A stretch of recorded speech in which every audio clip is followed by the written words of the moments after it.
મિત્રો નમસ્કાર। જય માં ઉમા ખોડલ।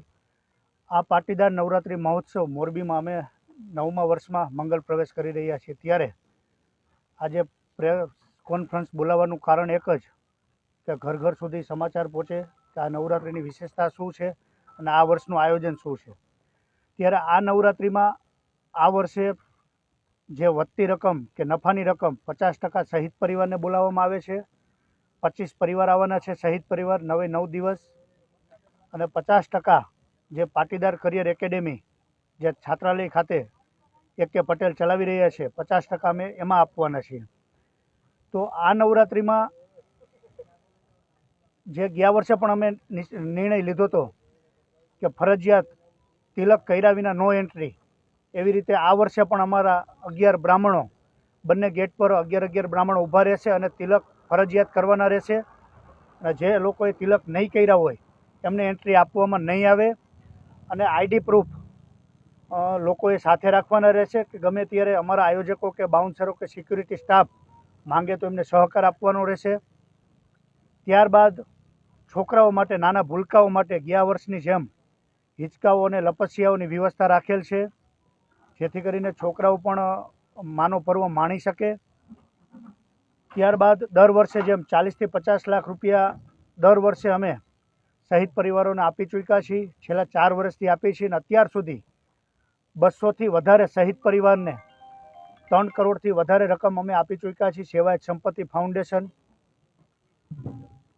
અને આ નવરાત્રિ એક આપના માધ્યમ થકી એક મોરબી જાહેર જનતાને એક વાત કરવી છે મારે। મને અંદરથી દુઃખ થાય છે કે આ નવરાત્રિ કે પાટીદાર સમાજ માટે મર્યાદિત છે। એનું કારણ છે કે જો તમામ સમાજ માટે હું કરવા જઈશ તો આ નવરાત્રિનું આયોજન વિખાઈ જશે અને મારા હાથની વાત નથી। મોટું આયોજન થશે અને આવતા વર્ષે આ વર્ષે તમામ જ્ઞાતિની નવરાત્રિ થાય ન થાય, પણ આવતા વર્ષે અલગથી તમામ જ્ઞાતિ માટે એક નવરાત્રિ અમારું સેવાયત સંપત્તિ ફાઉન્ડેશન કરશે।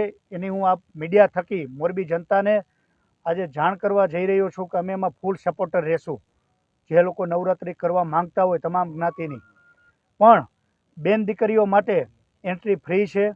અત્યાર સુધી બેન દીકરીને અમે ક્યારેય પાછી જવા દીધી નથી માના પર્વ નિમિત્તે। બસ, તો મોરબી જનતાને એ પણ હું કહેવા માગું છું કે કોઈ નવરાત્રિના પાસ બહાર ક્યાંયથી ક્યાંય વેચાતા મળે, અમારે જગ્યા સિવાય નવરાત્રિના ગ્રાઉન્ડ ઉપરથી જ આપ ખરીદવાનો પ્રયાસ રાખો, પ્રયત્ન કરો, જેથી કરીને ડુપ્લિકેટ પાસ ના આવે। અમારા પાસમાં બારકોડ સ્કેનર છે, તો તમે એમાં પાસમાં ન છેતરાતા, જેથી કરીને પહેલા દિવસથી તમારે પાછું જવું પડે અને ખોટા છેતરાઈ જાવ તો અમારી જવાબદારી રહેશે નહીં। અમારા પાસમાં બારકોડ સ્કેનરથી લઈને કે સિક્યુરિટી પેલી સિક્રેટ સિમ્બોલ છે એ અમે પહેલા દિવસે બાઉન્સરને અમે કહેશું કે આજના દિવસમાં આ સિમ્બોલ છે, બીજા દિવસમાં આ છે। બીજા નંબરમાં પાસ ગયા વર્ષે પણ અમુક વિઘ્ન સંતોષીએ 20-25 લોકોએ બનાવ્યા હતા, જેની અમે સરભરા એમને ન કહેવાના શબ્દ કીધા હતા અને એમને બહાર કાઢ્યા હતા। પણ આ વર્ષે ન બને એના માટે બાઉન્સર માધવ સિક્યુરિટી રાજકોટ, જે બાઉન્સર 50થી વધારે બાઉન્સર, પંજાબી બાઉન્સરથી લઈને બહાર જે ખડે પગે અને 100થી વધુ સિક્યુરિટી ગાર્ડ છે, જે આ વર્ષનું આયોજન ભવ્યથી ભવ્ય થશે। અને કલાકાર પણ અત્યાર સુધી જે પાટીદાર નવરાત્રિમાં નથી આવ્યા એનાથી વધારે સારા કલાકાર, એકથી એક ચડેવા કલાકારો પાટીદાર નવરાત્રિમાં છે। સીસીટીવી પાટીદાર નવરાત્રિના ગ્રાઉન્ડમાં 35થી વધુ સિક્યુરિટી કેમેરા છે।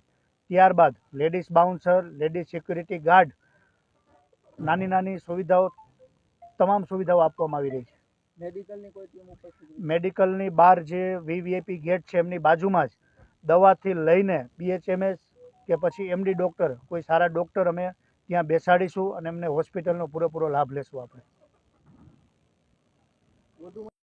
અધિકારી માટે તો જે અમે જે ગામમાં હોર્ડિંગ લાગ્યા છે એમાં 2 નંબર છે, પણ છતાંય જરૂર પડે તો મારો નંબર આપી શકો છો।